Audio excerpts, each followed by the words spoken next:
Warahmatullahi wabarakatuh. Innal hamdalillah nahmaduhu wa nasta'inuhu wa nastaghfiruh wa na'udzu billahi min shururi anfusina wa sayyiati a'malina may yahdihillahu fala mudilla lahu wa may yudlil fala hadiya lahu. Asyhadu an la ilaha illallah wahdahu la syarika lah wa asyhadu anna Muhammadan 'abduhu wa rasuluh. يا أيها الذين آمنوا اتقوا الله حق تقاته ولا تموتن إلا وأنتم مسلمون يا أيها الناس اتقوا ربكم الذي خلقكم من نفس واحدة وخلق منها زوجها وبث منهما رجالا كثيرا ونساء واتقوا الله الذي تساءلون به والأرحام إن الله كان عليكم رقيبا يا أيها الذين آمنوا اتقوا الله وقولوا قولا سديدا يصلح لكم أعمالكم ويغفر لكم ذنوبكم ومن يطع الله ورسوله فقد فاز فوزا عظيما. أما بعد فإن أصدق الحديث كتاب الله وخير الهدي هدي محمد صلى الله عليه وعلى آله وسلم وشر الأمور محدثاتها وكل محدثة بدعة وكل بدعة ضلالة وكل ضلالة في النار. Ayolah ikhwah azani Allah wa iyyakum. Kita memuji Allah Jalla wa Ala yang telah memberikan nikmat kepada kita berupa nikmat hidayah taufik. Sebelumnya kita jelaskan bahwa hidayah taufik hanyalah haknya Allah Subhanahu wa taala. Kita memuji Allah karena Allah telah memberikan hidayah kepada kita. Seandainya Allah Jalla wa Ala memberikan hidayah kepada orang yang paling banyak sedekahnya di kampung kita tidak akan terpilih karena kita bukan orang yang paling banyak sedekahnya. Seandainya Allah Jalla wa Ala memilih orang yang paling banyak salat tahajudnya, kita mungkin juga tidak terpilih karena kita juga masih malas melakukannya. Seandainya Allah Jalla wa Ala memberikan hidayah kepada orang yang paling berbakti kepada kedua orang tuanya, niscaya bukan kita juga yang Allah pilih. Tapi Allah Subhanahu wa taala memiliki hikmah yang tidak diketahui kecuali Allah Subhanahu wa taala. Allah memberikan hidayah kepada siapa yang dikehendakinya. Bahkan orang tercinta Nabi sallallahu alaihi wasallam yang beliau sangat menginginkan orang ini mendapatkan hidayah, tapi Allah tidak mau memberikan hidayah kepada orang ini, yaitu kepada paman Nabi sallallahu alaihi wasallam, Abu Thalib. Karena itu Abu Thalib mati dalam keadaan masih berada di atas agama nenek moyangnya, yaitu agama kesyirikan. Padahal Nabi SAW sangat menginginkan pamannya ini masuk Islam karena memang pamannya membela Nabi SAW. Tapi pembelaannya, kecintaannya kepada Nabi sebatas pembelaan dan kecintaan tabiat sebagai seorang paman kepada kemanakannya, tidak lebih. Ayo ikhwah azanallahu wa iyyakum. Kita memuji Allah atas hidayah, taufik yang Allah Subhanahu wa taala berikan. Hendaknya kita memupuknya dengan cara menuntut ilmu syar'i yang dengan itu insyaallah hidayah ini akan bertambah dan bertambah. Allah Subhanahu wa taala berfirman mengenai keadaan seorang mukmin yang keimanan seorang mukmin itu bisa bertambah bisa berkurang. Allah Subhanahu wa taala berfirman huwallazi anzala sakinata fi qulubil mu'minin liyazdadu imanan ma'a imanihim. Ya Allah Subhanahu wa taala yang telah menurunkan sakinah, ketenangan kepada mereka agar hati mereka, agar keimanan mereka bertambah setelah di samping keimanan mereka yang sudah ada. Kemudian Allah Subhanahu wa taala berfirman dalam surah Al-Anfal menceritakan tentang ciri-ciri orang mukmin, idza tuliyat ayatuhu zadathum imanan. Apabila dibacakan Al-Qur'an, maka bertambahlah keimanan seorang mukmin. Dan hari ini alhamdulillah sudah pertemuan keempat kali, ya kalau tidak silap 4 kali kita membicarakan tentang kalamullah, sebaik-baik perkataan adalah firman Allah Subhanahu wa taala yang tidak ada cacat padanya sedikit pun. Ayolah ikhwah azanallahu wa iyyakum. Kemudian sebagai seorang muslim wajib bagi kita bersyukur kepada Nabi sallallahu alaihi wasallam setelah bersyukur kepada Allah Subhanahu wa taala. Karena Nabi sallallahu alaihi wasallam bersabda, la yashkurullah man la yashkurun nas. Tidak dianggap seseorang itu bersyukur kepada Allah kalau tidak bersyukur kepada manusia. Walaupun Allah Jalla wa Ala mengajarkan kalau kita memberikan kebaikan kepada orang tidak boleh mengharapkan jazaan wala syukura. Innama nut'imukum liwajhillah la nuridu minkum jazaan wala syukura. Kami tidak ingin balasan dan tidak ingin ucapan terima kasih. Tapi sebagai seorang yang telah mendapatkan kebaikan yang banyak. Tentu kita bersyukur kepada Allah dan bersyukur kepada Nabi SAW, karena Allah Subhanahu wa taala mengutus nabinya yang mulia untuk memberikan penjelasan agar kita bahagia di dunia dan di akhirat kita. Ayo ikhwan, azanillahu iyyakum. Afwan, mungkin ada yang nyatat pembahasan kita kemarin sampai di mana? Abu Ulum, antum mencatat?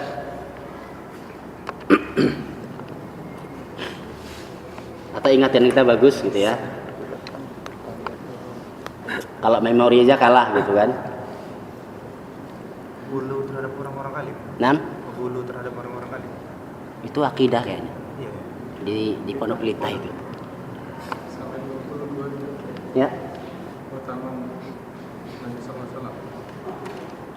Itu akidah itu. Pelajaran akidah. Kemarin nggak datang. Nah, surah Al-Baqarah, ya masih surah Al-Baqarah. Maksudnya masih sampai kelima. Kita tentang Allah Subhanahu wa taala. Ya, dalam surah Al-Baqarah ini 1 sampai 5 Allah membicarakan tentang ciri-ciri orang yang beriman. Kemarin telah kita bahas tentang yaitu bahwa ciri-ciri orang yang beriman, orang yang bertakwa, yang pertama adalah yu'minuna bil ghaib, yaitu mengimani tentang yang gaib. Kemudian waqimunas shalah, itu mendirikan salat. Kemudian dijelaskan di sini oleh Syekh Abdurrahman bin Nasir As-Sa'di rahimahullah. Allah Subhanahu wa taala tidak menjelaskan wa yaf'aluna shalah, yaitu orang-orang yang melakukan atau mengerjakan salat, tidak. Tapi maksudnya mendirikan. Kata beliau, li'annahu la yakfi fiha mujarrad al-ityan bi suratiha az-zahirah. Yaitu tidak cukup bagi seorang mukmin untuk sekedar hadir di masjid, tubuhnya hadir di masjid, salat ini tidak mencukupi. Kata beliau rahimahullah, fa iqamatus shalah iqamatuha zahiran bi itmami arkaniha. Yang pertama, makna iqamah as-shalah yaitu mendirikan salat, yang pertama adalah mendirikan batin zahirnya secara sempurna. Kalau kita tanya syarat sebelum sholat ada berapa? Ini pertanyaan anak SD mungkin. Itu syarat-syarat sebelum sholat. Ada yang ingat yang bisa? Falahu jaizah, akan diberikan hadiah. Pertama, masuk waktu. Maka wajib bagi seorang mukmin untuk mengetahui masuk waktu sholat. Dan ini diajarkan oleh Rasulullah SAW. Dan alhamdulillah kita sudah punya masjid, yang di masjid itu sudah ada muadzin. Hanya saja ayyuhal ikhwah, yang harus diingat, muadzin ini adalah memiliki posisi yang mulia dalam syariat Islam. Oleh karena itu seorang muadzin bukan hanya suara yang cantik, bukan.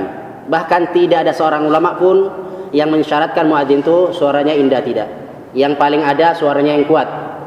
Kemudian mengetahui masuk waktu. Kalaupun ada jadwal dari Badan Hisab dan Ru'yat, ini hanya sekedar membantu, bukan menentukan. Dan waktu salat itu berkenaan dengan matahari, sejak terbit fajar sampai terbenam matahari, sampai hilangnya syapak merah. Itu semua berkaitan dengan matahari, bukan berkaitan dengan bulan. Oleh karena itu hendaknya kita mengetahui tentang waktu salat. Kemudian bi'itmami arkaniha, dengan menyempurnakan rukun-rukunnya. Berapa rukun salat? Ya, 13 bagi anak kecil. Kalau yang sudah besar berapa? 20 rukun. Ya, salah satu rukun yang paling banyak tidak difahami kaum muslimin adalah tumakninah, yaitu tenang ketika ruku, ketika sujud, ketika bangkit dari ruku, ketika duduk di antara dua sujud. Ini banyaknya orang yang terburu-buru sampai tidak tumakninah dan salatnya tidak sah, sebagaimana hadis tentang mukhtius shalah, yaitu orang yang salah salatnya sampai 3 kali diberi tangan Nabi untuk mengulangi. Akhirnya orang yang menyerah, ya Rasulullah, aku tidak bisa salat lebih baik dari ini, ajarkanlah aku. Maka Rasulullah SAW mengajarkan sebagaimana dijelaskan dalam hadis, dalam kitab-kitab tentang salat, terutama tentang di kitab Sifat Salat Nabi Syekh Al-Albani rahimahullah. Kemudian syarat-syaratnya dan iqamatuha batinan. Ini yang paling penting, ya secara batin juga mendirikan. Biiqamati ruhiha, yaitu dengan ruhnya juga salat, bukan sekedar jasadnya seperti kita katakan tadi. Orangnya ke masjid, begitu Allahu Akbar, pikirannya tak kemana-kemana, ke bisnis, ke pekerjaan, hutang yang belum dibayar dan seterusnya. Maka ini termasuk kurangnya pahala salat orang yang melakukan salat. Wa huwa hudurul qalbi fiha, yaitu hadirnya hati pada orang yang salat. Hadirnya hati bukan ya hati kita bawa kemana-mana. Artinya hadirnya salat, selama salat hati kita itu betul-betul salat. Dan ini tentu butuh latihan ayyuhal ikhwah, a'azanallahu wa iyyakum. Wa tudabbiru ma yaqulu wa yaf'alu minha, dan memikirkan ucapan dan perbuatannya. Oleh karena itu, ana motivasi kita semuanya untuk mengetahui bahasa Arab. Karena kebanyakan seluruh ayat Al-Qur'an dan seluruh bacaan salat adalah bahasa Arab. Maka mengetahui bahasa Arab itu sangat membantu dalam konsentrasi atau khusyuk dalam salat. Ketika kita baca surah Al-Fatihah atau surah yang kita hafal, kita renungi, kita tadabburi ayatnya, maka hati kita tidak akan melayang kemana-mana. Adapun orang yang tidak tahu artinya, apalagi sekedar makmum, apalagi bacaan imam panjang, biasanya sudah sampai kemana-mana. Maka ini bisa mengurangi pahala salat orang yang salat. Fahadhi salatu hiya allati qala Allahu fiha. Inilah salat yang Allah maksudkan dalam firman-Nya. Inna salata tanha 'anil fahsya'i wal munkar. Sesungguhnya salat mencegah perbuatan fahsya dan munkar. Rasulullah sallallahu alaihi wasallam bersabda tentang keadaan orang-orang yang salat tapi tidak bisa mencegah perbuatan keji dan munkar. Salat juga tapi perbuatan maksiat jalan terus. Walaupun kita katakan demi Allah, tidak ada seorang pun di muka bumi ini yang pertama kali sholat langsung maksiat semua dijauhi, tidak ada. Tapi butuh latihan. Paling tidak tahun ini kualitas sholat kita lebih baik daripada tahun kemarin, atau bulan ini kualitas sholat kita lebih baik daripada bulan kemarin. Kalau bulan kemarin masih 100 maksiat setelah sholat, maka bisa dikurangi menjadi 90, dikurangi menjadi 80, dikurangi seterusnya sampai akhirnya kita bisa meninggalkan seluruh maksiat dengan tenang tanpa ada kegelisahan. Dalam ayat ini, inna sholata tanha 'anil fahsya'i wal munkar wa la dzikrullahi akbar. Para ulama menjelaskan ada dua salat, faedah salat tanha 'anil fahsya'i wal munkar, yaitu salat bisa mencegah perbuatan keji dan perbuatan munkar, wa la dzikrullahi akbar. Tetapi guna salat itu berzikir itu lebih besar daripada sekedar mencegah perbuatan keji dan perbuatan munkar. Ini para ulama seperti Syekh Abdul Razak rahimahullah mengutip pendapat Imam Ibnu Qayyim rahimahullah, kalau tidak silap Syekhul Islam Ibnu Taimiyah juga menyebutkan demikian, bahwa zikir-zikir dalam salat itu lebih agung daripada salat menghilangkan atau mencegah perbuatan keji dan munkar. Karena zikir kepada Allah Subhanahu wa taala kedudukannya tinggi. Kedudukannya sangat tinggi, dan fahsya dan munkar ini bertingkat-tingkat. Yaitu perbuatan keji dan perbuatan munkar juga bertingkat-tingkat. Wa hiya allati yatarattabu 'alaiha thawab. Oleh karena itu, karena salat orang berbeda-beda dalam hadirnya hati, maka berbeda-beda juga mereka mendapatkan pahala. Bahkan fala thawba lil insan, bahkan min salatihi, bahkan ada orang yang tidak dapat pahala sama sekali dari salatnya. Oleh karena itu Rasulullah SAW mengatakan salat bisa saja seperti nisfuha, separuhnya, atau thuluthuha, rubu'uha, khumusuha, sudusuha, sampai usyuruha, yaitu separuh, sepertiga, seperempat, seperlima, sampai sepersepuluh orang mendapatkan pahala salatnya, tergantung sejauh mana hatinya hadir menghadap Allah Subhanahu wa taala. Oleh karena itu ayyuhal ikhwah azanallahu wa iyyakum, tingkatan agama yang paling tinggi adalah ada 3 maratibul Islam, yaitu tingkatan agama dalam Islam ada 3. Yang pertama hadis Jibril alaihi salam, pertama Islam, kedua iman, ketiga ihsan. Itu al-ihsan an ta'budallah ka'annaka tara fa in lam takun tara fa innahu yarak, yaitu engkau beribadah kepada Allah seolah-olah engkau melihat Allah. Kalaupun engkau tidak melihat Allah, Allah pasti melihatmu. Dan ini ayyuhal ikhwah menghadirkan Allah, memperhatikan kita selama 24 jam bukan pekerjaan yang mudah. Bukan pekerjaan yang mudah. Seandainya seorang muslim dia merasa muraqabatullah, yaitu senantiasa diawali oleh Allah selama 24 jam, apakah berani orang yang melakukan maksiat? Ya, mungkin keinginan itu maksiat ada, namanya manusia. Tapi ketika dia akan melakukan maksiat, dia ingat perbuatanku ini pasti dilihat Allah dan pasti akan dimintai pertanggungjawaban di hadapan Allah Subhanahu wa taala, maka dia akan tinggalkan. Pernahkah kita merasakan kita akan maksiat, kita tidak jadi melakukan karena takut kepada Allah? Karena Bapak sekalian, semoga pernah. Ya, sekali atau dua kali ini adalah keutamaan yang agung. Boleh jadi dua orang berbuat maksiat, dua orang ingin berbuat maksiat, dua-duanya nggak jadi. Tapi yang pertama nggak jadi karena ketahuan atau karena malu manusia, yang kedua nggak jadi karena takut kepada Allah. Tidak ada yang melihat kecuali Allah Subhanahu wa taala. Maka dua orang ini kedudukannya tentunya lebih yang mulia orang yang takut kepada Allah. Walaupun yang pertama dia terhindar dari keburukan tapi tidak mendapatkan pahala karena nggak jadinya karena ketahuan. Bahasa Jawanya konangan. Ya, sebelum melakukan konangan duluan maka nggak jadi. Illa ma uqila minha wa yadkhulu fi shalah faraiduha wa nawafiluha. Ya, dan termasuk dalam salat adalah illa ma uqilu biha kecuali yang dipahami, yang masuk akal, yang dipahami oleh akalnya ketika salat dan masuk ke dalam salat fardu-fardunya dan sunnah-sunnahnya. Walaupun demikian ayu al-ikhwa azanallahu wa iyyakum, kalau ditanya berapakah sunnah dalam salat, nawafilnya dalam salat, kita akan hitung. Ya, akan sangat banyak. Tapi Rasulullah SAW dalam salat beliau, ya, setiap yang sunnah itu dilakukan juga oleh Nabi SAW. Tapi kalau itu tidak dilakukan maka sah salatnya. Seperti misalnya ketika sujud, sujudnya wajib tapi bacaannya sunnah. Subhana rabbiyal a'la, dan sujud ruku juga demikian, bangkit dari ruku sujud juga demikian. Bangkitnya wajib tapi bacaannya adalah nafilah. Tapi tetap saja Nabi SAW tidak pernah meninggalkannya karena keutamaan yang dimiliki dalam doa-doa dalam salat. Kemudian Allah Subhanahu wa taala berfirman, ini yang kemarin belum kan? Atau atasnya lagi belum? Ini ya, salat. Tsumma qala, yang pertama yu'minuna bil ghaib, tanda orang yang bertakwa adalah mengimani yang ghaib. Kemudian yuqimunas shalah wa mimma razaqnahum yunfiqun, dan mereka menafkahkan rizki yang Allah berikan kepada mereka. Yadkhulu fihi nafaqatul wajibat, termasuk di dalamnya nafkah yang wajib. Kemarin waktu kita bahas tentang kitab Tashilul Aqidah Al-Islamiyah, kita sebutkan tentang macam-macam ibadah. Ada berapa, masih ada yang ingat? Kalau nggak bisa jawab, kalau Syekh Utsaimin rahimahullah kata para muridnya, kalau nggak bisa jawab suruh berdiri supaya terang matanya.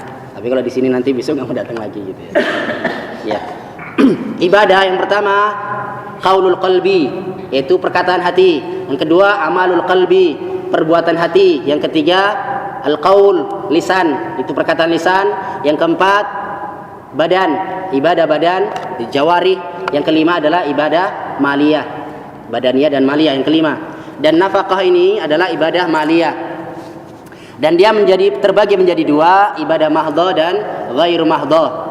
Ini mungkin sering kita mendengar dari saudara-saudara kita tentang mahdhah dan ghairu mahdhah. Maka kita akan jelaskan sedikit tentang mahdhah. Mahdhah adalah, waktu pelajaran akidah di Pondok Pelita sudah kita jelaskan, madalla nas nusus fi masyru'iyatihi, yaitu yang ditunjukkan oleh nas syariat tentang pensyariatannya yang hubungannya langsung kepada Allah. Hubungannya langsung kepada Allah, yaitu vertikal ya Pak. Kalau gini vertikal, kalau gini horizontal. Ya. Seperti zakat, ini adalah ibadah mahdhah. Maka semua zakat itu ditentukan oleh syariat. Maka kita katakan unta ada zakatnya, lembu ada zakatnya, kambing ada zakatnya, ayam enggak. Walaupun memiliki 1.000 atau 1 juta ayam tidak wajib zakat, hanya saja wajib zakat mal, bukan zakat ayamnya tapi malnya. Kalau sampai nisab dan haulnya, dua syarat ini harus dipenuhi. Kemudian wan nafaqah ala zaujat wal aqarib, yaitu nafkah kepada para istri dan karib kerabat. Jadi nafkah kepada istri masuk ibadah mahdhah atau ghairu mahdhah? Ada yang ingat? Mungkin karena sibuk gitu ya. Ya, itu ibadah ghairu mahdhah, yaitu ibadah ghairu mahdhah. Kenapa perbedaannya? Kalau yang mahdhah langsung kepada Allah, dan kalau kita palingkan, niat kita palingkan untuk selain Allah, maka syirik, dan pelakunya disebut sebagai seorang yang musyrik. Adapun ibadah ghairu mahdhah, kalau kita palingkan niat kita untuk yang lain, maka pelakunya tidak disebut sebagai musyrik, hanya saja tidak berpahala. Contoh, kalau kita memberikan nafkah kepada istri kita agar dipuji mertua, maka kita mendapatkan pujian mertua tapi tidak dapat pahala dari Allah Subhanahu wa taala, dan pelakunya tidak disebut sebagai seorang yang musyrik. Ini perbedaan ibadah mahdhah dengan ghairu mahdhah. Misalnya kita birrul walidain, berbakti kepada orang tua agar mendapatkan bagian warisan, maka kita sekedar mendapatkan bagian warisan tapi tidak mendapatkan pahala dari Allah. Tentu orang ini telah merugi. Ya, capek-capek dia berbakti, ternyata pahalanya tidak dapat. Kalau perkara dunia adalah kecil sekali di sisi Allah Subhanahu wa taala. Wal mamalik, yaitu memberikan nafkah kepada orang-orang yang ditanggungnya. Kalau dia memiliki pembantu yang ditanggung, memiliki anak atau kemanakan yang ikut, maka semua termasuk nafkah ghairu mahdhah. Karena ini wajib tapi tidak langsung kepada Allah Subhanahu wa taala. Wa nahwu dzalik wa nafaqat al-mustahabba bi jami' turuqil khair, dan seluruh nafkah yang diinfakkan untuk jalan kebaikan. Ini termasuk ciri-ciri orang yang bertakwa. Hanya saja harus diingat ayyuhal ikhwah azani Allah wa iyyakum, Rasulullah sallallahu alaihi wasallam bersabda, man bana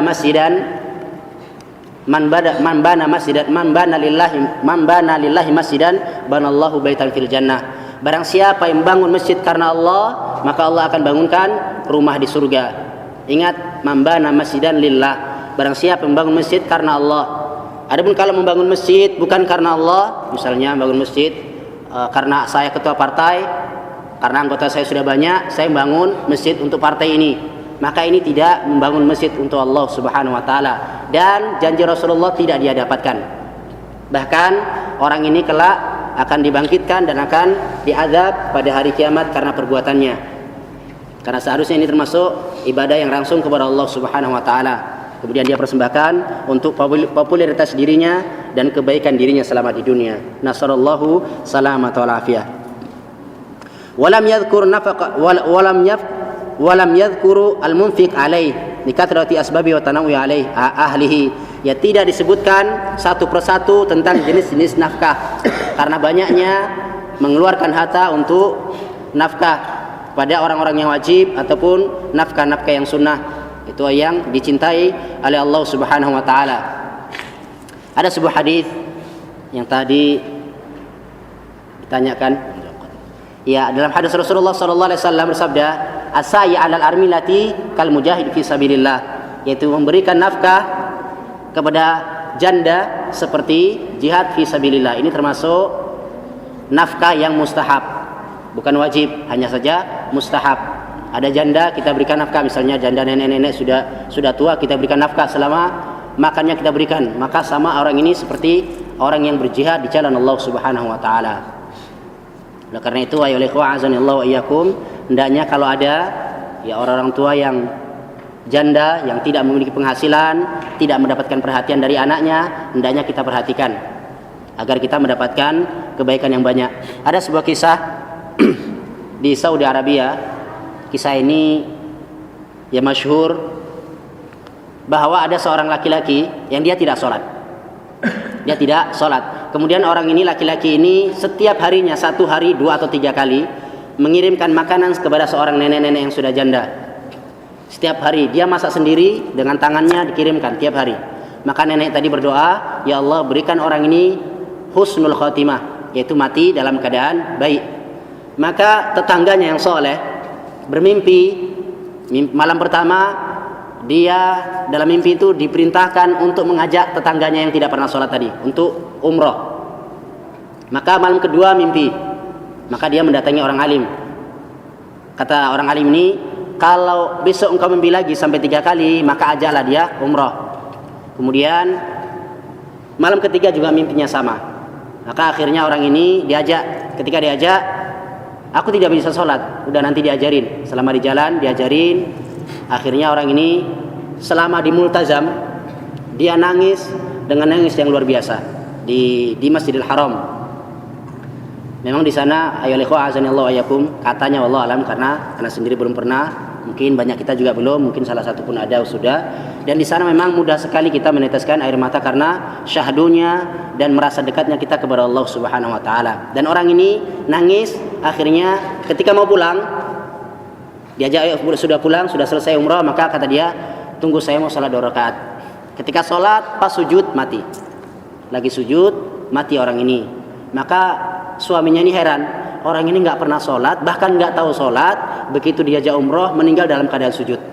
Kemudian apa rahasianya?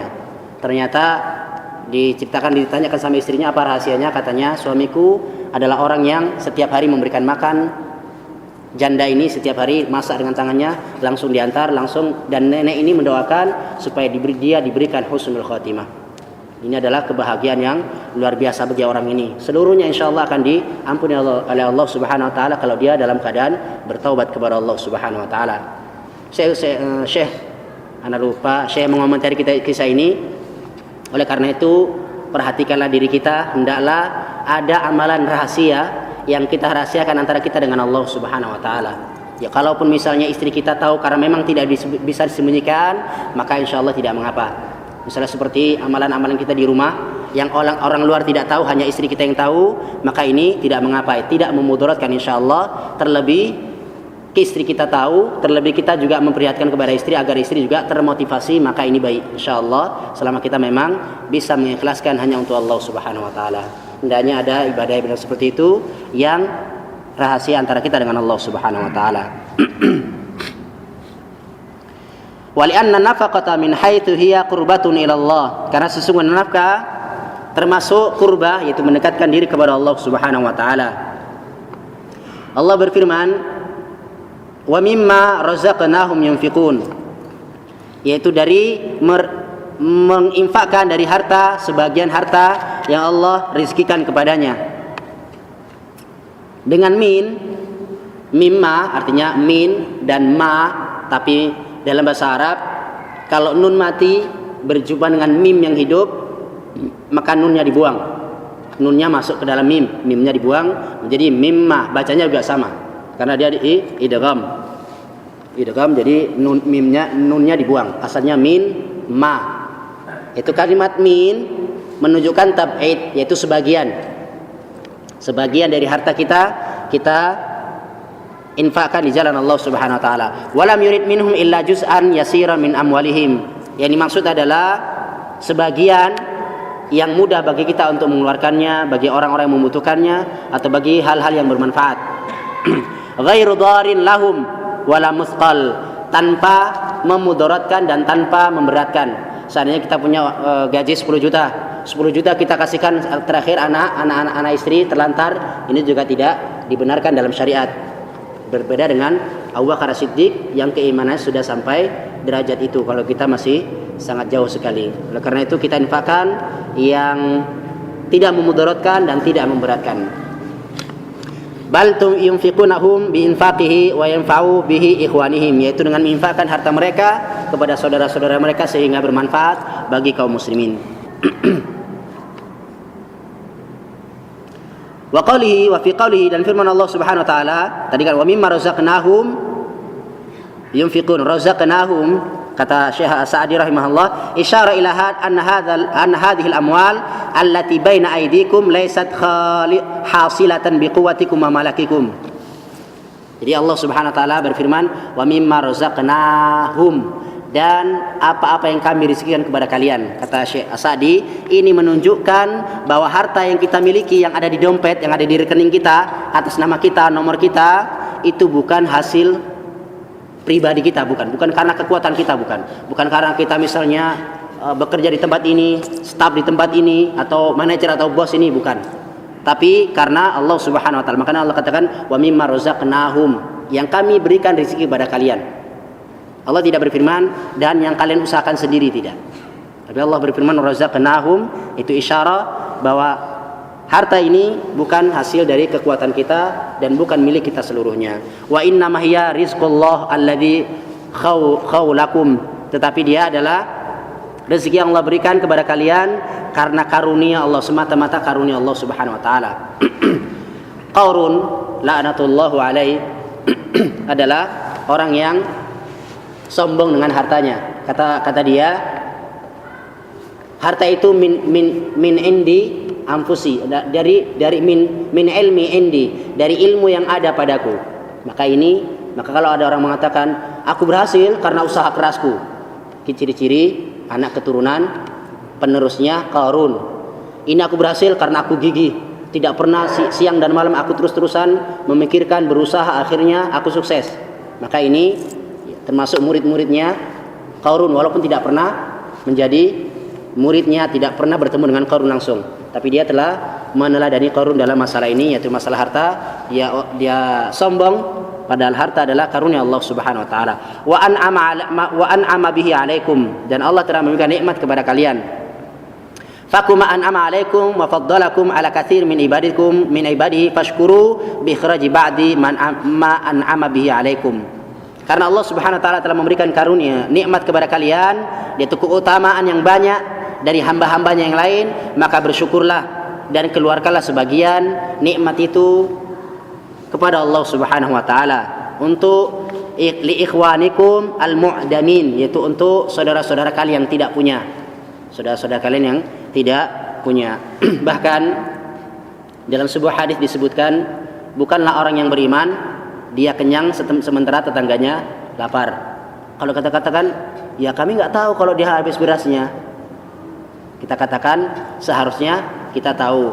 Kalau ayyuhal ikhwah azanillahu wa iyyakum, kekurangan kita, bahkan orang yang sudah ngaji, bahkan anak sendiri mungkin, ya kita kurang peduli dengan tetangga.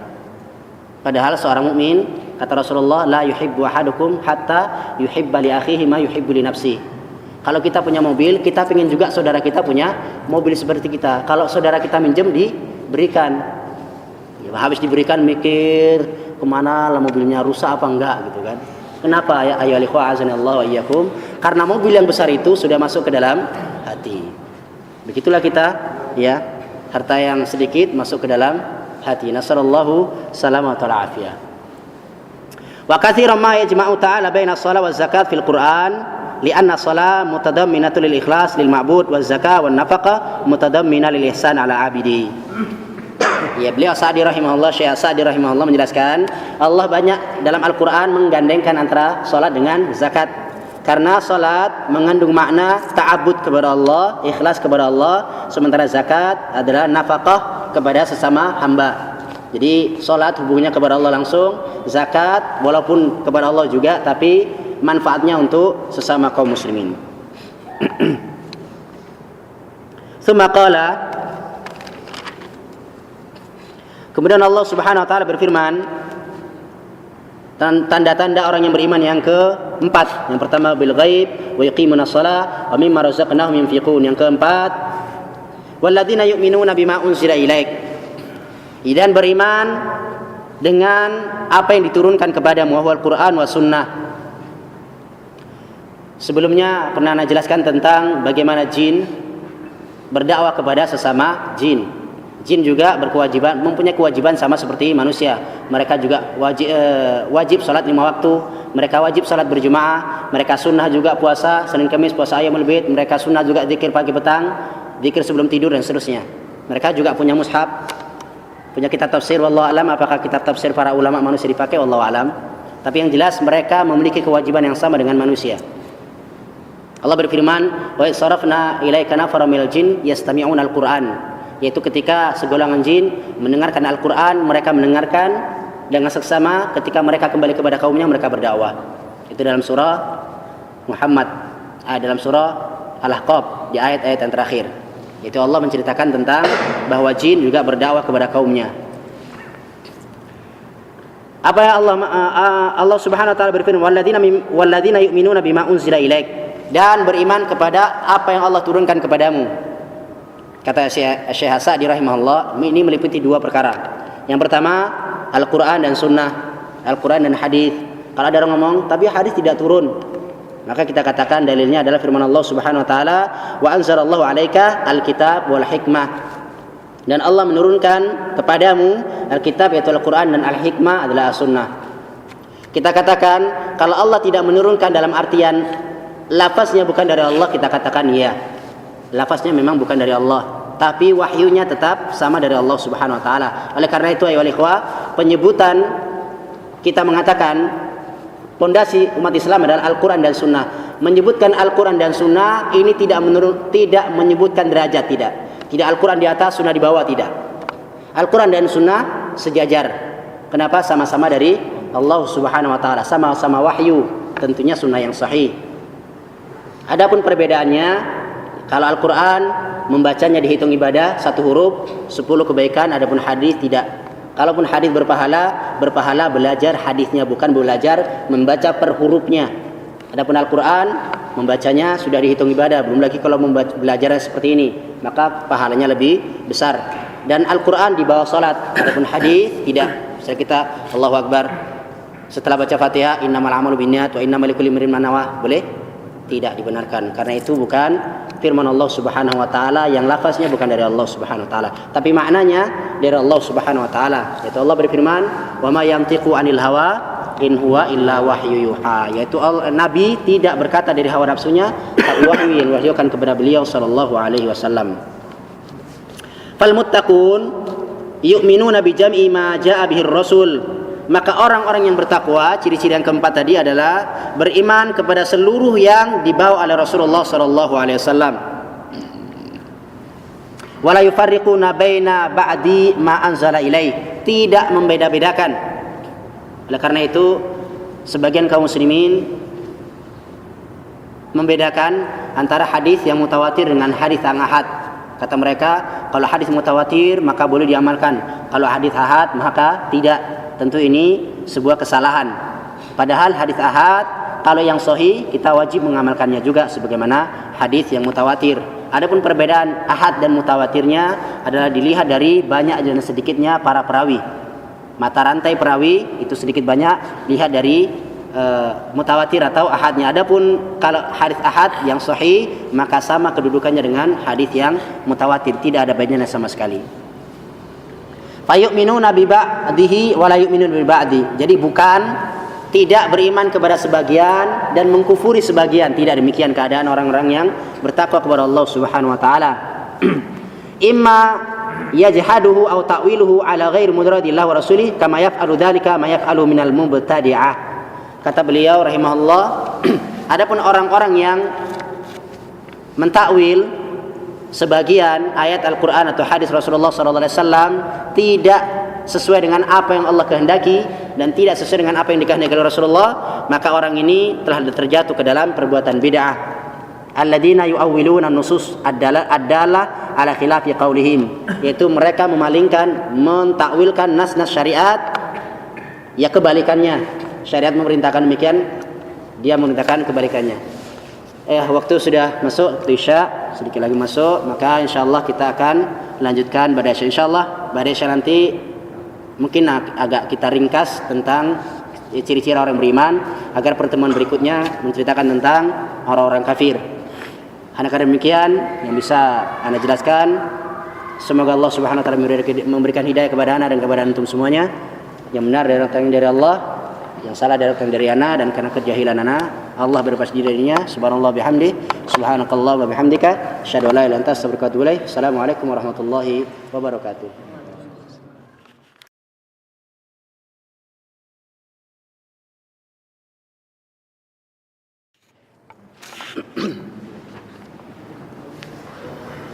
Assalamualaikum warahmatullahi wabarakatuh. Waalaikumsalam. Alhamdulillahi hamdan katsiran thayyiban mubarakan fih kama yuhibbu rabbuna wa yarda. Wassalatu wassalamu ala Rasulillah wa ala alihi wa ashabihi ajma'in. Amma ba'd. Ayyuhal ikhwah, azani Allah wa iyyakum. Ya, kita memasuki ciri-ciri orang yang bertakwa kepada Allah Subhanahu wa taala yang kelima.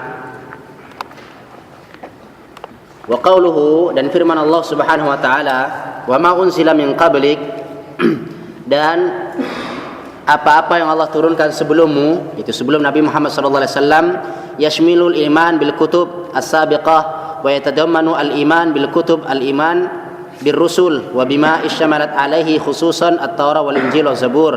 هذه خاصية المؤمن يؤمنون بجميع الكتب السماوية, yaitu meliputi seluruh keimanan kepada kitab-kitab yang pernah Allah Subhanahu wa taala turunkan. Itu beriman kepada rasul juga yang Allah utus membawa kitab-kitab yang Allah sebutkan dalam Al-Qur'an atau disebutkan Rasulullah sallallahu alaihi wasallam dalam hadisnya. Adapun kitab-kitab yang tidak disebutkan secara terperinci, begitu juga kepada siapa diturunkan, maka kita mengimani secara global. Dan ini diimani oleh orang-orang yang beriman, yaitu kitab-kitab samawiyah. Itu kitab yang Allah turunkan dari langit. Kayak kitab Injil kita katakan kitab samawiyah. Oleh karena itu agama Yahudi dan Nasrani kita katakan agama samawiyah. Hanya saja sudah seluruhnya menyimpang, tapi hukum asalnya bukan buatan manusia. Seperti Konghucu, seperti Buddha, itu adalah buatan manusia. Adapun Yahudi dan Nasrani adalah agama samawiyah, ada asalnya. Kemudian ciri yang kelima, tsumma qala, Allah berfirman, wa bil akhirati hum yuqinun, dan dengan akhirat mereka yakin. Al akhirah ismun lima yakunu ba'dal maut, yaitu al akhirah, kata-kata akhirah adalah sebuah nama yang mencakup seluruh kejadian setelah kematian. Al-akhirah adalah mencakup seluruh nama yang terjadi setelah kematian. Oleh karena itu, rukun beriman dengan hari akhir adalah termasuk rukun iman yang ke-5. Terakhir yang ke-6, takdir baik dan buruk. Yang ke-5, ya beriman dengan hari akhir. Hari akhir artinya setelah kematian. Adapun kita masih hidup, maka belum disebut dengan hari akhir. Kalau seseorang sudah wafat, maka disebut sebagai hari akhir baginya. Li'anna al-iman bil yaumil akhir ahadun arkanil iman, karena beriman dengan hari akhir salah satu rukun dari rukun iman. Wa li'annahu a'zam ba'ith 'ala ar-raghbah wa rahbah wal 'amal. Bahkan beriman dengan hari akhir adalah seagung-agung perkara yang menyebabkan seseorang mukmin itu mengharapkan pahala dari Allah dan mencemaskan amalannya. Maka banyak sekali dalil dari Al-Quran ataupun dari sunnah Rasulullah SAW yang beliau bersabda, man kana yu'minu billah wal yaumil akhir. Nabi SAW tidak bersabda man kana yu'minu billah wa malaikatihi wa kutubihi rusuli, tidak, tapi langsung man kana yu'minu billah wal yaumil akhir. Barang siapa yang beriman kepada Allah dan hari akhir. Ini membuktikan banyaknya orang yang mengimani dengan hari akhir sebatas di lisan. Padahal iman itu artinya di hati. Boleh jadi seperti saya misalnya, boleh jadi mengungkapkan dengan kata-kata indah, tapi belum tentu masuk ke hati. Ciri-ciri orang yang sekedar imannya cuma nempel di bibir, cuma nempel di lisan, setelah mengucapkan dia melakukan justru menyebabkan batalnya perkataannya. Barang siapa yang masih melakukan maksiat di hadapan manusia, maka keimanan orang ini terhadap hari akhir rendah sekali. Jadi seluruh kemaksiatan kebanyakan dilakukan kaum muslimin karena lalainya dari hari akhir. Karena seluruh yang kita lakukan, terutama maksiat, pasti akan dimintai pertanggungjawaban dari Allah Subhanahu wa taala. Wal yaqin, kalimat yakin, wa bil akhirati hum yuqinun, dan dengan hari akhir mereka yakin, huwal ilmu tam alladzi laisa fihi adna syak. Yakin adalah ilmu yang sempurna, yang tidak ada kerendahan, yang tidak ada keraguan serendah apapun. Jadi yakin artinya ilmu yang sempurna, bahwa orang ini kesempurnaan yakinnya karena kesempurnaan pengetahuannya terhadap dalil yang Allah Subhanahu wa taala cantumkan dalam Al-Qur'an dan hadis Rasulullah sallallahu alaihi wasallam. Contoh misalnya seperti hadis Rasulullah sallallahu alaihi wasallam, man kana yu'minu billahi wal yawmil akhir falyaqul khairan aw liyasmut. Barang siapa yang beriman kepada Allah dan hari akhir, hendaklah dia berkata yang baik, falyaqul khairan, berkata yang baik, aw liyasmut, atau kalau tidak bisa diam. Dan ini tentu berat. Liyasmut Rasulullah SAW tidak bersabda, "Man kana yu'minu billahi wal yaumil akhir falyaqul khairan aw liyaskut." Tidak. Padahal yang dimaksud dengan diam itu sakata yaskutu, sukut itu diam. Tapi sum liyasmut asal katanya soma. Soma apa arti soma? Menahan. Soma puasa itu menahan. Jadi kita bukan enggak ingin ngomong, bukan enggak ingin ceritakan si fulan dan si fulan, tapi kita tahan. Ini yang disebut orang yang beriman dengan hari akhir. Tapi ceplos saja ngomong si fulan begini, si alan begini, gibah kaum muslimin, menciptakan keburukan, ini tanda lemahnya iman seorang mukmin. Dan dia belum beriman dengan sempurna tentang hari akhir. Oleh karena itu Rasulullah SAW bersabda, min husnil islamil mar'i tarku ma la ya'ni. Termasuk kebaikan, tanda-tanda kebaikan seorang muslim meninggalkan perkara-perkara yang tidak bermanfaat.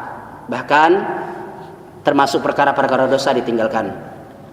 Oleh karena itu liyasmut, yaitu menahan untuk tidak berbicara tentang saudaranya yang buruk, maka ini termasuk keimanan. Itu keimanan yakin terhadap hari akhirat.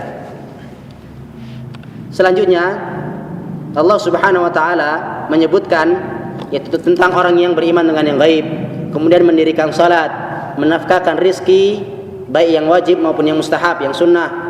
Yang keempat, yu'minuna bima unzila ilaik, yaitu beriman kepada yang Allah turunkan kepada Nabi sallallahu alaihi wasallam berupa Al-Qur'an dan hadis. Yang keenam, beriman kepada apa-apa yang Allah turunkan sebelum Nabi sallallahu alaihi wasallam. Yang ketujuh, yakin dengan adanya hari akhirat.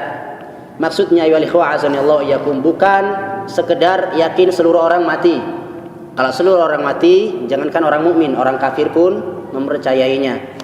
Maksudnya yakin di sini adalah perkara-perkara yang berkaitan setelah kematian. Apakah pertanyaan malaikat tentang marabbuka wa manabiyuka wa madinuka? 3 pertanyaan. Ini harus kita yakini. Coba ayo ikhwah azanillahu iyyakum jami'an. Maha rahmatnya Allah, pertanyaannya nanti sudah diberitahukan sekarang agar kita bisa mempersiapkan jawabannya. Bukan dihafal, Allahu Rabbi, Islamu dini, Muhammad Nabi, bukan demikian. Tapi mengamalkan Al-Quran, mengamalkan sunnah Rasulullah SAW dan belajar Islam. Ya, insyaAllah kita akan bisa menjawab. Kalau menjawab, maka selamatlah orang ini. Kalau tidak, maka akan menjadi bulan-bulanan malaikat, akan disiksa sampai hari kiamat Allah tegakkan. Nasarullahu salamat al-afiyah. Tentu orang yang yakin seperti ini, ya tidak berani macam-macam. Hanya saja kita sering memang, ya kita lalai, kita lupa dengan karena melihat indahnya dunia, syahwat kita yang melewati batas sehingga kita terjatuh ke dalam kemaksiatan kepada Allah Subhanahu wa taala. Kemudian ulaika, yaitu mereka yang Allah sebutkan tadi, memiliki 6 atau 7. Itu berapa tadi? 7 sifat tadi. Ai al-mausufuna bil tilka fi sifatil hamidah, yaitu mereka yang Allah sifati dengan sifat-sifat yang mulia. Ala hudam mir rabbihim. Allah jelaskan mereka itu berada di atas petunjuk Rabb mereka. Berada di atas petunjuk Rabb mereka. Ayyuhal ikhwah azanallahu wa iyyakum. Kalau Allah sudah memberikan petunjuk kepada seseorang, mampukah ada yang bisakah ada orang lain yang mampu menyesatkan? Tidak akan ada yang bisa. Kalau Allah sudah memberikan petunjuk kepada seorang, ai ala hudan azimun, ala hudan azimin, yaitu di atas petunjuk yang agung. Lianna tangkir li ta'zim, yaitu ini menunjukkan Allah Subhanahu wa taala mengagungkan atau menganggap perkara ini adalah perkara yang sangat agung. Wa ayu hidayatin a'zam min tilka sifat al-madhkura al-mutadammina lil aqidah as-sahihah wal a'malul mustaqimah. Kata Syekh Sa'di rahimahullah, adakah petunjuk yang lebih agung daripada yang Allah sebutkan dalam ayat ini, yang menunjukkan akidah yang benar dan amal-amal yang istiqamah, amal-amal yang lurus. Wahal al-hidayah al-haqiqiyah illa hidayatuhum, adakah yang mampu memberikan petunjuk yang benar kecuali Allah Subhanahu wa taala? Wa masiwaha mimma khalafaha fahuwa dhalalatun. Adapun orang-orang selain mereka tidak salat, tidak beriman kepada yang gaib, tidak menafkahkan rezekinya, tidak zakat, tidak beriman kepada apa yang Allah turunkan kepada Nabi sallallahu alaihi wasallam, mengingkarinya, menginjak-injak sunnah Rasulullah sallallahu alaihi wasallam, kemudian tidak beriman kepada Allah yang turunkan kitab sebelumnya, kemudian tidak yakin dengan akhirat, mereka adalah ala dhalalatin fahuwa dhalalatun, yaitu di atas kesesatan. Kita tidak ragu tentang orang-orang yang seperti ini. walaupun mereka mengatakan muslim, walaupun mereka profesor, walaupun dipampangkan di pamlet-pamlet profesor pulan, tokoh muslim, tokoh cendekiawan muslim. Demi Allah, tazkiyah manusia, rekomendasi dari ribuan manusia, jutaan manusia tidak berharga di sisi Allah kalau ini tidak ditegakkan dengan benar-benar. Walaupun seluruh kaum muslimin di Indonesia mengatakan, si fulan, profesor fulan ini cendekiawan muslim, padahal perkataannya, perbuatannya jauh dari syariat Allah Subhanahu wa taala. Wa atabi ala fahad al-mawdu' adalah ala al-istila.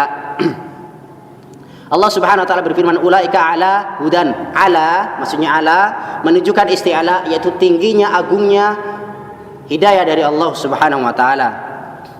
Seperti firman Allah Subhanahu wa taala, adapun fi menunjukkan rendahnya, kata Syekh Sa'di rahimahullah. Kata beliau, wa inna au iyyakum la ala hudan au fi dhalalim mubin. Yaitu sesungguhnya orang-orang yang berada di atas petunjuk, benar-benar di atas petunjuk, atau berada di bawah kesesatan yang nyata. Li'anna sahibul huda musta'lin bil huda, karena orang yang berada di atas petunjuk dia akan tinggi derajatnya karena petunjuk itu. Murtafi'an bihi, yaitu diangkat oleh Allah Subhanahu wa taala. Wa sahibud dalal munghamis fihi muhtaqir, dia tenggelam dan terhina. Orang yang sesat terhina dan akan terhina dan tenggelam dalam kesesatan. Kemudian Allah, seandainya Allah Subhanahu wa taala mencukupkan ulaika ala hudan mir rabbihim, mereka adalah orang-orang yang berada di atas petunjuk Rabb mereka, ini sudah cukup. Tapi Allah Subhanahu wa taala kembali memuji mereka, wa ulaika humul muflihun, dan mereka adalah orang-orang yang sukses. Jadi orang sukses bukan orang yang terkenal di dunia, bukan orang seluruh banyak orang yang memujinya, bukan banyak duitnya, bukan luasnya kekuasaan, tidak. Al-falah wal fauz al-matlub wan najah wal marhub minal marhub. Jadi kemenangan atau kesuksesan adalah yaitu kesuksesan dari permohonan kepada Allah Subhanahu wa taala, wan najah minal marhub, dan selamat dari sesuatu yang menakutkan, sesuatu yang dikhawatirkan terjatuh ke dalam penyimpangan. Wa hasara falah fihim li'annahu la sabila ilal falah illa bisuluki sabilihim, karena tidak ada kemenangan kecuali dengan jalan yang Allah Subhanahu wa taala tunjukkan, yang kita tunjukkan di atas tadi. Wa ma'adatil kasabil fahiya sabilus syaqa. Adapun selain jalan orang-orang mukmin tadi, yang insyaallah nanti dijelaskan tentang ciri-ciri orang kafir dan ciri-ciri orang munafik, mereka adalah sabilus syaqa, orang-orang yang celaka, wal halak, dan binasa, wal khasar, dan orang yang merugi, allati tafdi bisalakiha ilal halak, dan orang-orang yang menempuh jalannya adalah orang-orang yang binasa. Falihada lama dzakara sifatul mu'minin haqqan, karena itu Allah Subhanahu wa taala menyebutkan dalam ayat ini sifat-sifat orang mukmin secara benar. Dzakara sifatul kuffar al-muzahirin al-kufrihim li mu'anidina lirrasul. Adapun sifat-sifat orang kafir yang jelas mereka kafir menentang Rasulullah SAW adalah penjelasan tentang ayat berikutnya, yaitu ayat ke-8, ayat ke-6 dan ayat ke-7. Insyaallah kita akan bahas dalam pertemuan berikutnya insyaallah tentang ciri-ciri orang kafir, dan sebagian mungkin kalau nanti memadai waktunya sebagian ciri-ciri orang munafik. Dan Allah menceritakan tentang orang yang beriman 5 ayat, kemudian orang kafir 2 ayat, orang munafik sekitar 13 ayat. Saking banyaknya keburukan yang ditimpakan orang munafik kepada kaum muslimin, dan saking banyaknya orang-orang yang menyangka dirinya Islam ternyata tidak beriman kepada Allah Subhanahu wa taala. Semoga Allah Subhanahu wa taala bisa menetapkan hati kita, langkah kita untuk istiqamah di atas agama Allah Subhanahu wa taala dan menghindari penyimpangan, kesesatan dan kemunafikan, agar kita selamat dan sukses di sisi Allah Subhanahu wa taala. Dan demikian penyampaian dari ana, semoga bermanfaat. Subhanallah bihamdihi, subhanakallahumma bihamdika, asyhadu an la ilaha illa anta, astaghfiruka wa atubu ilaik. Assalamualaikum warahmatullahi wabarakatuh.